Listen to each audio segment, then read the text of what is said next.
Months after several Florida school districts made state headlines for elevated lead levels in the school drinking water, 4 in Your Corner wanted to know how many other Florida school districts are ensuring the quality for the water when your kids are drinking it is safe. Tonight, 4 in Your Corner's Katie LeGrone has the results, and they're not good. Brody, you gotta do it straight. When you're a busy mom of 4, I love you too. unexpected swings You went too high? happen. But Daisy Britton never anticipated what she recently learned about the water where 2 of her sons go to school. I didn't have to worry about what I didn't know is lead poisoning when I was a child, and now I'm having to worry about it for my children. It just doesn't seem right. Across the country and around the state, lead-contaminated water has put schools in the spotlight. Testing revealing high lead levels And under the microscope. In Hillsborough County, since the district started lead testing last year, 54 schools have tested above the federal standard for action, including the elementary school where Daisy's kids go.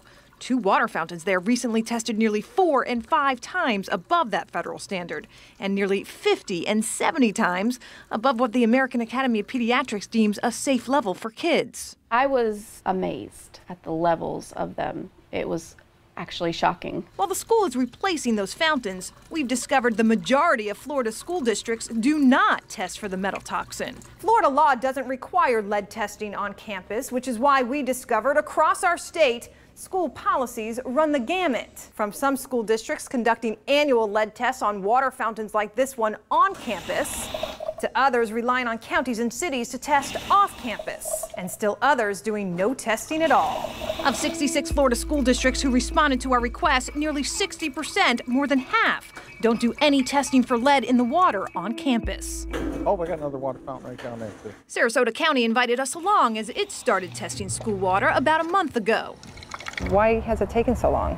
You know, it's a good question. Why has it taken so long? It's one of those things that, like I said, we had just not been alerted to. We weren't aware it was something that was a concern until very recently. Got this one. By the end of the month, all campuses built pre-1986 will get sampled. But that's not the case at all schools in our viewing area. Charlotte County conducts limited testing each year. Lee County schools don't do any, relying on county water, which is not tested on campus. And according to Collier County, only partial testing is done, since the majority of schools get county water, not tested on campus.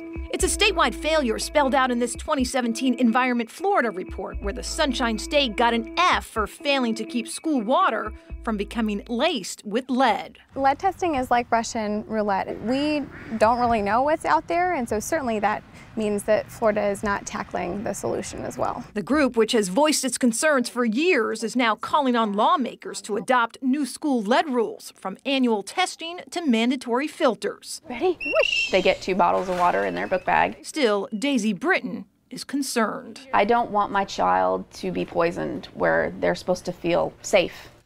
At least one lawmaker is planning to introduce legislation this year related to lead at school, while Environment Florida just released a toolkit for parents.